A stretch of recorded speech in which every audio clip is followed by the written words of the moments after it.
저희들이 사도행전을 통해서 그 바울 이야기를 계속 보고 있습니다. 오늘은 그 사도행전 마지막 날인데, 사도행전에 등장하는 그 바울을 통해서 알게 되는 한 몇몇 가지 부분을 확인하면서 사도행전을 마무리하고자 합니다. 먼저 그 사도 바울께서는 하나님의 놀라운 계시를 받은 후에 삶이 완전히 바뀐 것을 우리가 알고 있죠. 그런데 사도 바울께서 받은 계시가 뭘까요? 사도 바울이 받으신 계시의 핵심이 뭘까요? 어떤 내용을 알았기에 사도 바울의 삶이 완전히 바뀌었을까요? 28장 23절 한번 보세요.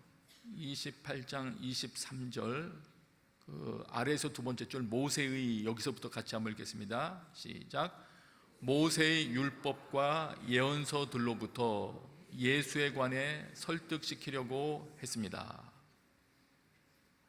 모세의 율법과 예언서, 구약이죠. 구약을 통해서 예수 그리스도에 관해서 사람들에게 이분이다, 이런 걸 설득하려고 했다고 합니다.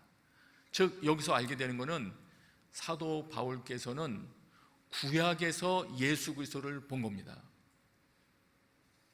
여러분, 구약을 통해서 예수 그리스도를 발견하신 일이 있으십니까? 사도 바울은 구약에서 예수 그리스도, 이분을 보았습니다. 사도행전 13장 23절에서도 이렇게 말하죠. 하나님께서는 약속하신 대로 다윗의 자손 가운데 구세주를 이스라엘에게 보내주셨는데 그 사람이 바로 예수입니다.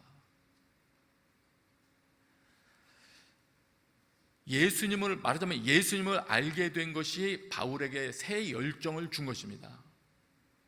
그런데 이어지는 그 사도행전 28장 내용을 보면 선지자 이사야를 통해서 이렇게 말씀하셨다는 것을 바울이 덧붙여 이야기하거든요. 성령께서 예언자 이사야를 통해 여러분의 조상들에게 하신 말씀이 옳습니다. 유대인들이 잘 못 알아들으니까, 믿고자 하지 않으니까 하신 말씀이에요. 이 백성들에게 가서 말하라. 너희가 듣기는 들어도 깨닫지 못하고 너희가 보기는 보아도 알지 못할 것이다. 이게 뭐냐? 사도 바울께서 알게 된 것도 여기 보니까 하나님께서 알려주신 것이구나 하는 것을 우리가 알게 됩니다. 왜냐하면 많은 이들이 듣고 보았지만 깨닫지를 못했대요. 알게 하시는 분은 하나님이시구나. 그러면 어떻게 되겠습니까? 예수 그리스도를 우리가 알게 되는 것에 우리의 기도 문제, 예배 문제, 믿음 문제, 많은 부분에 열쇠가 포함되어 있기 때문에 하나님께 마땅히 구해야 됩니다. 하나님이 깨닫게 계시해 주실 수 있는 분이시구나. 그럼 마땅히 하나님께 구해야죠. 하나님, 제 눈과 마음을 열어서 예수님을 알게 해 주십시오. 과거에 어느 정도 여러분이 알게 된 그 차원에서 만족하지 마시고 하나님, 예수 그리스도가 어떤 분이신지 더 알게 해 주십시오. 만일의 경우 오늘 이 성경에서 나와 있는 것처럼 자신을 돌아볼 때 이사야 선지자가 말씀하신 것처럼 들어도 깨달음이 없고 봐도 알지 못하고 내 상태가 그런 상태라면, 그리고 마음이 무뎌지고 귀는 듣지 못하고 눈은 감겨있다, 이런 증세라고 보여진다면 내 기도가 답보 상태에 있고 내 믿음이 더 발전하지 못하는 이유는 바로 예수 그리스도를 바르게 알고 있지 못하기 때문일 가능성이 매우 높습니다. 그럼 오늘부터 그 기도가 우리에게 시작되어야 될 것입니다. 하나님, 은혜를 베풀어 주셔서 내 눈을 열어주십시오. 예수 그리스도를 깨닫게 해주십시오. 성경을 통해서 예수 그리스도가 누구신지를 점점 더 알아가는 은혜를 더하여 주십시오. 여러분, 간절한 갈망과 기도가 여러분 영혼 중심에서 솟아나게 되시기를 바랍니다. 이렇게 예수 그리스도를 알고 난 후에 바울이 잊지 않고 있는 것이 있습니다. 사도행전 내용을 보면 바울에게 있어서 예수 그리스도를 알게 된 사건은 너무도 강렬해서 그가 잊을 수가 없었던 것 같습니다. 장절 간단하게만 말씀드리면서 제가 읽게요. 28장 17절에 보면 로마에 도착한 지 3일 지난 후에 유대 사람 지도자들을 부릅니다. 바울에게는 유대인을 잊어버릴 수가 없습니다. 자신들의 동족이죠. 예수 그리스도를 확실히 깨닫고 난 다음에 자신의 동족이 가지고 있는 깨닫지 못하는 것을 보면서 유대인 동족에 대해서는 더욱더 사랑하는 마음이 불타오르면서 그들에게 살 길을 전하고자 했습니다. 그래서 가는 곳마다 전합니다. 자기 동족 유대인을 잊어버리지 못하고 있어요. 그리고 20절에 보면 이스라엘의 소망 때문에 자기가 묶여있다는 언급이 나옵니다. 예수 그리스도를 알게 되면서 이스라엘이 그동안 가지고 있었던 소망이 여기에 있었던 것이구나. 그리고 23절에 보면 하나님 나라 그리고 예수, 28장 31절에도 보면 하나님 나라 예수 그리스도, 여기에 관한 언급이 나옵니다. 다시 말하면 이스라엘의 소망 그리고 하나님의 나라 예수 그리스도, 이 주제들에 대한 연결고리가 완전히 마음에 이해되면서 사도 바울은 잊을 수가 없었습니다. 그래서 가는 곳마다 가능하면 유대인들에게 복음 전하려고 했고, 유대인들이 받아들이지 않을 때 안타까워했습니다. 때가 되기만 하면 하나님 나라와 예수 그리스도를 증거하기 시작을 했습니다. 또 하나 있어요. 또 우리가 오늘 사도 바울의 내용을 통해서 우리가 알게 되는 것, 28장 14절 15절 한번 보세요. 28장 14절 15절 제가 읽게요. 14절에 보면 로마 가기 전에 다른 지역에서 형제들을 만나게 됐고, 이런 표현이 나옵니다. 여기 형제들은 누굴까요? 믿는 자들이죠. 그러고 나서 우리는 로마에 도착했습니다. 로마에 도착한 직후에 이런 기록이 있습니다. 15절입니다. 15절 여러분 눈으로 보십시오. 그곳 로마의 형제들은 우리가 온다는 말을 전해 듣고 우리를 맞으러 나와 있었습니다. 바울은 그 사람들을 보고 용기를 얻었죠. 여러분, 여기서 로마의 형제들은 또 누굽니까? 이미 로마에 있었던 믿는 자들이죠. 아마 다른 통로를 통해서 예수 그리스도를 믿게 된 것이었을 거예요. 그러면 여기서 질문이 하나 생깁니다. 예수님을 믿는 자들이 이미 로마에 있는데 왜 바울을 이동시키셨을까요? 이미 있는데. 유대인의 회당도 여러 개가 있었다고 합니다. 믿는 자들도 있었고 기독교인들도 있었고. 왜 사도 바울을 이동시키셨을까요? 생각을 좀 해야 되겠죠? 로마서를 한번 보겠습니다. 로마서 1장 11절 12절 한번 보세요. 같이 읽을까요? 시작. 내가 여러분 보기를 간절히 바라는 것은 어떤 신령한 은사를 나눠주어 여러분을 강하게 하려는 것입니다. 이는 여러분과 내가 서로의 믿음으로 격려를 받기 위함입니다. 여기 보면 사도 바울께서 로마에 있는 그리스도인 형제들을 간절히 만나기를 원하는 목적이 나와 있습니다. 그것은 그분들에게 전도를 하려는 것이 아니고 어떤 신령한 은사를 나눠줘서 그들을 강하게 하려고 한다. 다시 말하면 이렇게 이해할 수 있겠습니다. 하나님께서 바울을 왜 로마로 이동시키고자 하시느냐? 하나님의 임무 수행이 가능한 수준의 신자들을 만드시려고, 하나님께서 그들에게 능력으로 개입하시고자 사람을 이동시키시는데, 아무나 이동시키시는 것이 아니고 하나님의 능력의 통로로 쓰임받을 수 있는 자를 이동시키는 겁니다. 어떤 자가 하나님의 능력의 통로가 될 수 있습니까? 초두에 말씀드렸던 예수 그리스도를 알게 된 자입니다. 여러분, 우리가 예수 그리스도를 알고 있다는 그 수준이 하나님의 능력의 통로로 쓰임받는 수준이 되게 되시기를 기도하십시다. 네. 우리가 갔을 때 그곳에서 하나님께서 나를 통하여 어떤 능력을 나누어 주어서 그곳에 있는 예수 그리스도를 이제 갓 알게 된 사람들이 새로운 힘을 얻고 세워질 수 있도록, 만약 연약한 공동체가 있다면 그 공동체가 강건해질 수 있도록 그런 하나님의 개입을 불러일으키는 통로로 쓰임받는 자가 되는 것, 예수 그리스도의 증인입니다. 여러분, 이런 자가 되기를 사모하게 되시길 바랍니다. 또 있습니다. 로마서 15장에 보면 사도 바울은 스페인을 염두에 뒀어요. 그래서 이렇게 말합니다. 그러나 그곳에 혼자 가기를 원한 것이 아니고, 가기는 혼자 간다 하더라도 여러분의 후원으로 그곳에 가기를 원합니다.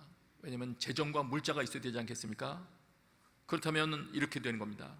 로마에 있는 그리스도인들이 이후에 다른 곳에 선교할 때 후원을 할 수 있는, 말하자면 복음 전파의 전초 기지의 요원들이 되는 거죠. 그거를 염두에 두고 지금 로마에 가게 된 것입니다.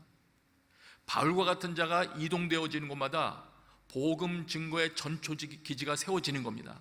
왜냐하면 그곳에 있는 신자들이 하나님의 능력의 개입을 통하여 온전한 능력 있는 강한 그리스도인들로 세워지기 때문입니다. 여러분, 하나님의 복음이 증거되기를 진정으로 사모하십니까? 예, 아멘이 되어야 되는데요, 그죠? 우리 영혼 속에서 그게 돼야 되는데, 정말 그게 돼야 되는데, 여러분의 가정이 다 열심 있는 그리스도의 증인들로 살아나기를 여러분 갈망하십니까? 이것도 돼야 되는데, 그죠? 그러려면 누군가 여러분 가정에 있는 사람들에게, 이미 다 믿는 사람들이 할지라도, 안 믿는 사람들이라면 복음이 전해져야 될 것이고, 믿는 사람들이 하더라도 그들의 믿음에 불을 붙일 수 있는 사람이 있어야 되거든요. 누가 그렇게 할 수 있습니까? 예수 그리스도를 아는 자. 그래서 예수 그리스도를 드러낼 수 있는 자가 그것을 가능하게 하는 겁니다. 여러분 가정을 살리기 위해서는 누군가 그런 사람이 있어야 되는 것입니다. 그것이 오늘 예배하는 여러분들이 되게 되시길 바랍니다. 그 다음 사도행전에서 발견하게 되는 바울의 모습들도 보겠습니다. 21장부터 28장에 걸쳐 보면 순환을 겪는 바울의 모습이 기록이 되어 있죠. 어떤 순환을 겪습니까? 체포되기도 하고, 법정에 서기도 하고, 고통을 겪기도 하고, 심지어는 곁에 있던 동역자들이 떠나기도 하고. 그런데 이런 일들을 왜 성경에서 기록을 하고 있을까요? 이런 일들을 왜 기록을 할까요? 긴 장을 할애하면서 왜 기록해서 우리에게 읽도록 하겠습니까? 중요하다고 여기시기 때문에 그랬겠죠. 바울이 순환당했다는 게 중요하니까. 그런데 우리가 또 복음서를 돌아보면 복음서에도 중반 이후에 많은 장들을 할애해서 예수께서 고난받으시는 장면을 기록을 하거든요. 길게 다룹니다. 상세하게. 왜 그렇게 하겠습니까? 중요하기 때문이죠.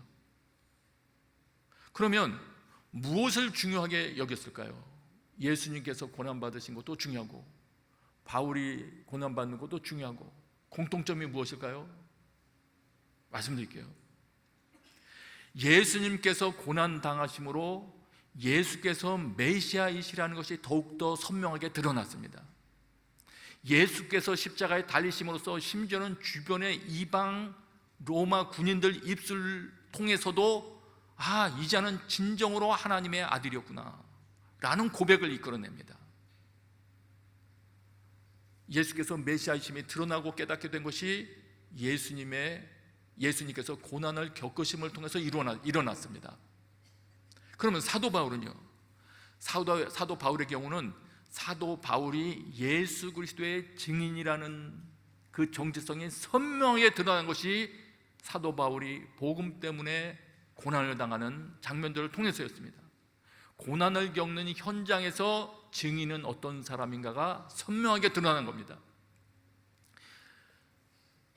이 내용을 보면 우리는 이것을 알 수 있죠. 내 삶을 통해서 예수 그리스도를 드러내는 일, 그 일을 위해서는 고난을 겪는 일을 통과하게 되는구나. 그럼 다른 질문을 우리가 스스로 해야 되는 거죠. 나는 정말 예수 그리스도의 증인이 되기를 원하는 자인가? 정말 증인이 되기를 원한다면 뒤따라오는 이거를 우리 생각하고 준비를 해야죠. 그렇다면 예수 그리스도의 십자가로 요약되는 고난의 그 과정, 사도 바울의 순환당했던 이 과정으로 요약되는 이 과정을 내가 대비해야 되겠구나.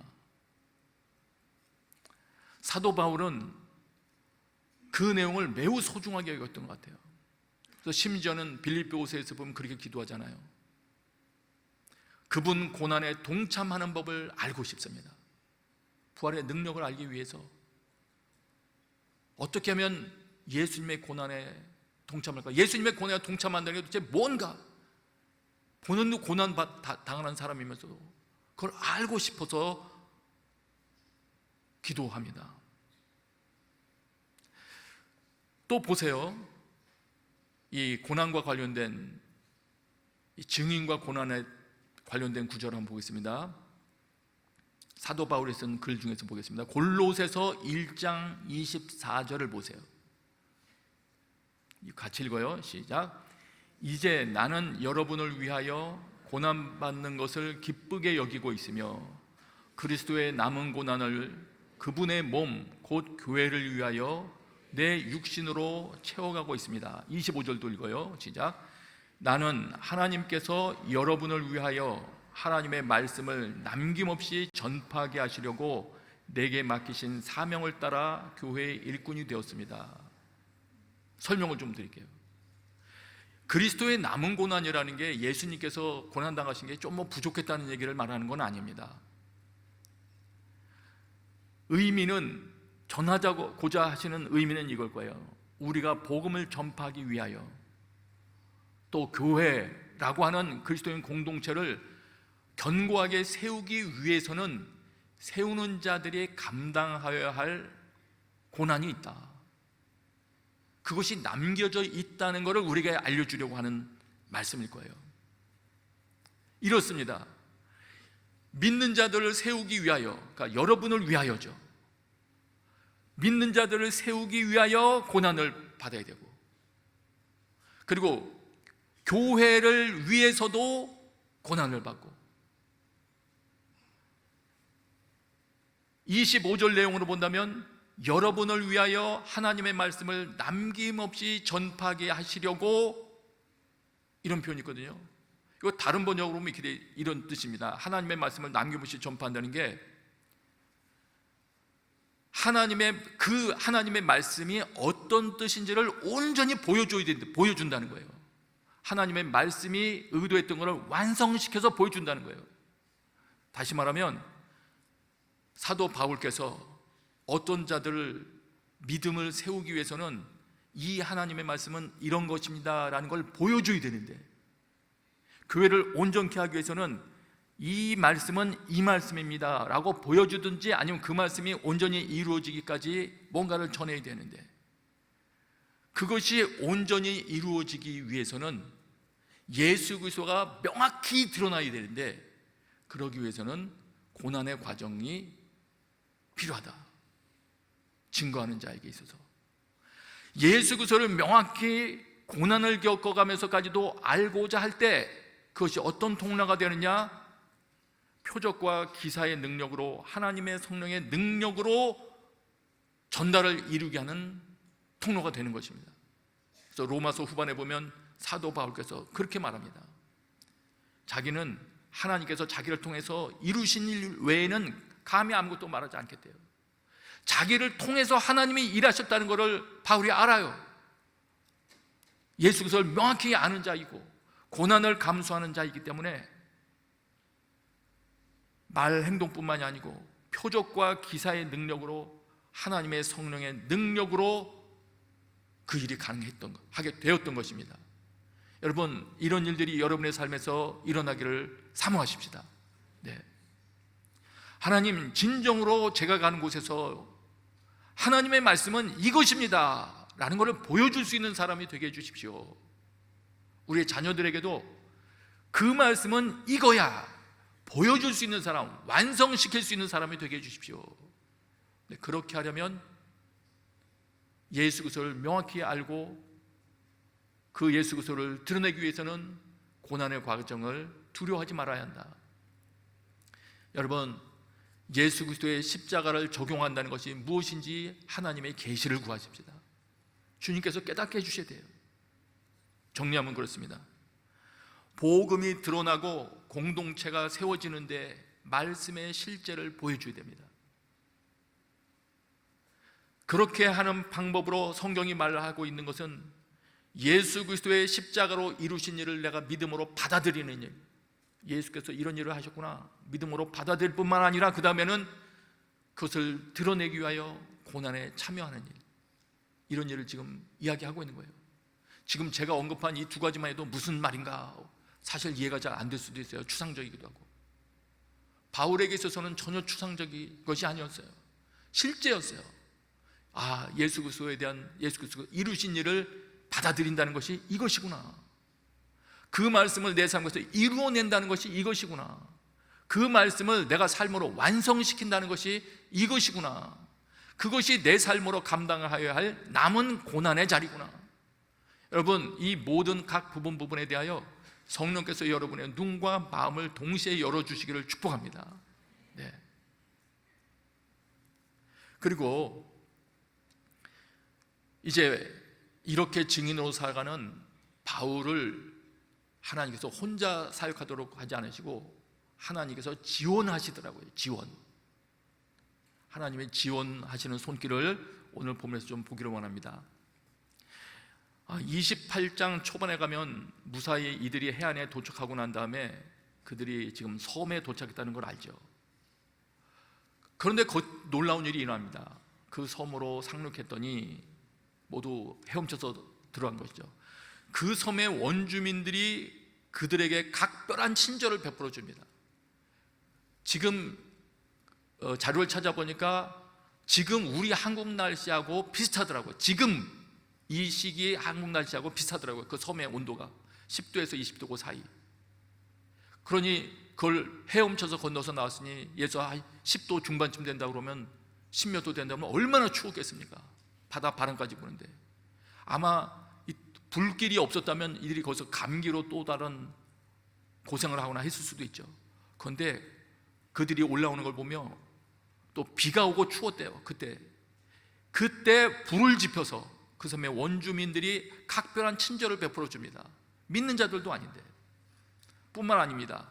그 섬의 추장인 보블리오가 근처에 자기가 소유한 땅을 갖고 있었대요. 그가 이들을 자신들의 집으로 맞아들여서 3일 동안 극진히 대접해 줬대요. 그 많은 사람들을 특별 대우를 받은 거죠. 바울의 지금 무슨 하나님께 이런 모든 일들이 하나님께서 지원하신 손길이구나. 우리는 이거를 읽는 겁니다. 이들의 도움이 없었다면 바울 일행뿐만이 아니라 거기 승선했던 모든 사람이 큰 어려움에 봉착할 수도 있었겠구나. 하나님은 또한 뱀의 독사에 물렸을 때 그 바울의 생명도 보호하여 주셨고 그 광경을 목격한 걸 통해서 오히려 더 바울이 드러나게 하셨고 그것에 대하여 바울은 그곳에 있는 자기를 접대한 보블리오 그 아버지의 병 걸린 것을 고쳐줌으로써 그 섬에 있는 많은 병자들도 함께 치유할 수 있는 장을 열게 되어서 복음 증거가 용이해지게 했을 거예요. 이 모든 것들이 무엇입니까? 하나님의 지원 사격입니다. 여러분, 하나님께서 함께 해주신다는 것을 경험하기를 원하십니까? 증인의 현장으로 들어가야 되겠어요. 하나님의 지원 사격은 이런 현장에서 일어나더라고요. 또 있습니다. 하나님께서 바울을 지원하신 손길이 분명하다는 것을 알고 있는 것. 28장 16절을 보세요. 지금 바울이 로마에 도착한 다음에 로마 당국은 바울에게 이런 배려를 해줬습니다. 자신을 지키는 군인 한 명과 함께 따로 지낼 수 있도록 허락받았습니다. 가택 연금 상태였지만, 그리고 20절에 보니까, 28장 20절에 보니까 내가 이 쇠사슬에 묶여 있는 것은, 로마 병자와 같이 있으면서 쇠사슬에 묶여 있었대요. 그러나 자유를 어느 정도는 허락을 해주었다. 가택연금이니까요. 뿐만 아니라 이러한 집이 있으면 가택연금을 해줄 수 있다. 아마 이렇게 제안했던 모양이죠.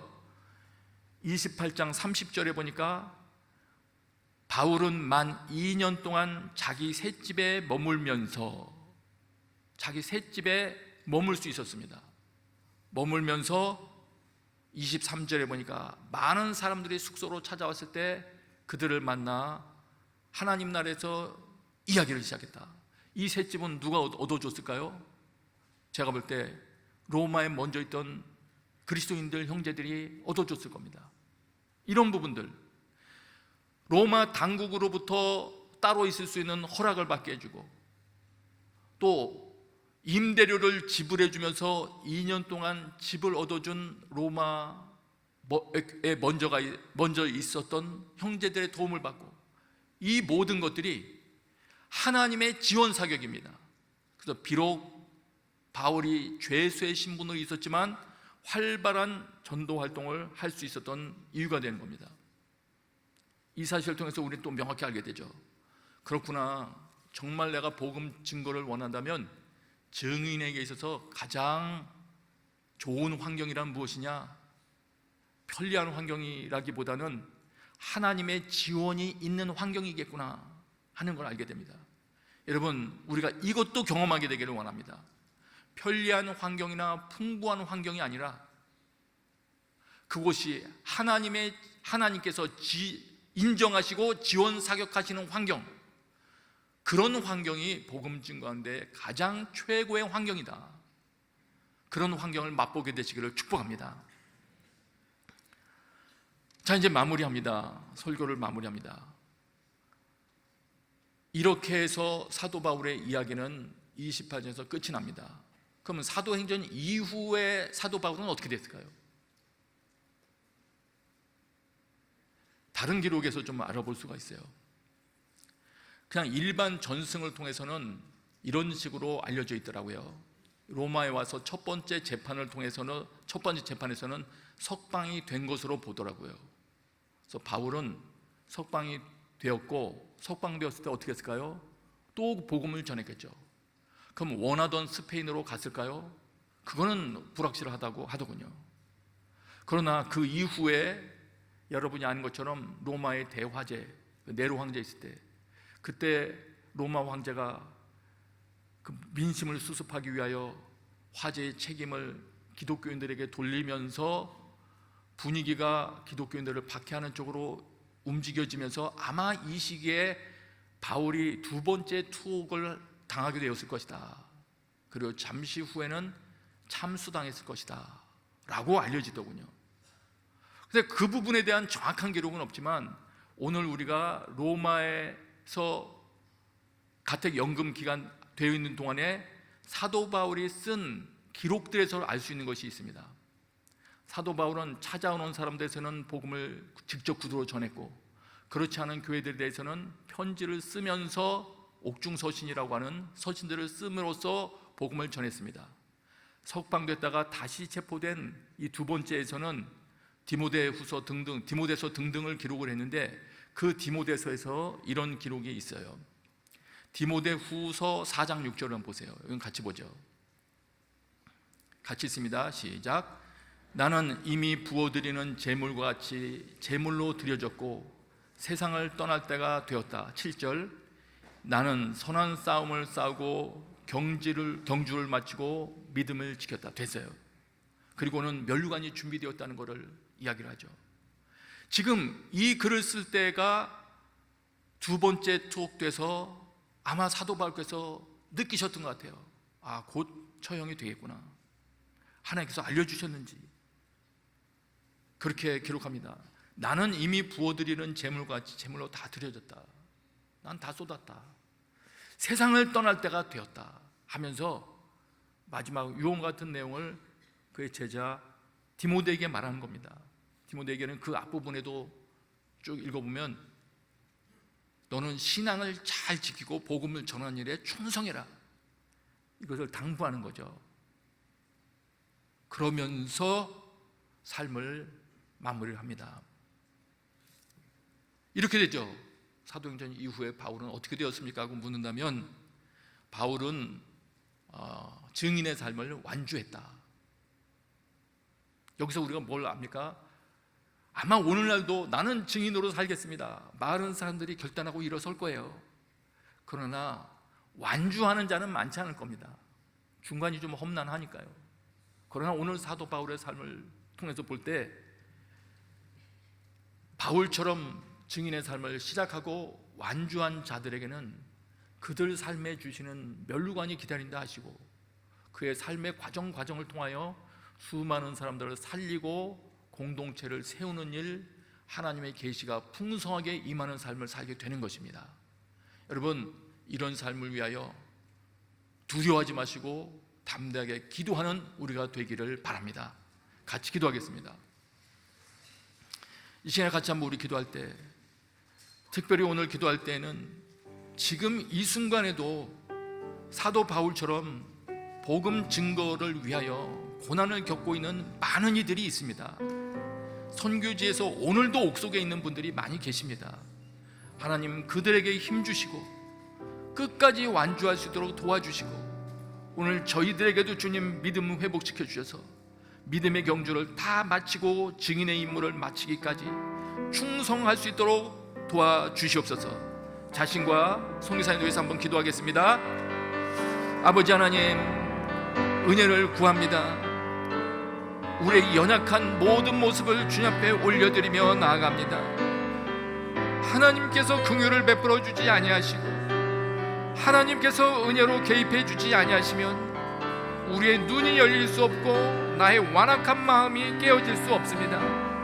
예수 그리스도를 알아보지 못하겠사오니 지금 무뎌져 있는 나의 마음들, 열정이 식어져 버린 나의 마음들, 주님 회개하며 돌이킬 수 있는 기회를 허락하여 주옵시고 다시금 예수 그리스도를 알 수 있도록 계시를 허락하여 주옵소서. 알게 된 예수 그리스도를 전심으로 드러내기를 원하는 마음도 허락하여 주셔서 끝까지 증인으로 살아갈 용기를 갖게 하시고 그 길을 완주하게 하여 주옵소서. 우리의 삶의 모습을 통하여 우리의 가족들도 살아나게 하시고 우리가 소속되어 있는 모든 공동체가 건강한 공동체로 세워지는 일이 일어나게 하여 주옵소서. 아버지 하나님, 감사합니다. 오늘 모여있는 이들 축복합니다. 이루어 주시옵소서. 예수님의 이름으로 기도합니다. 아멘.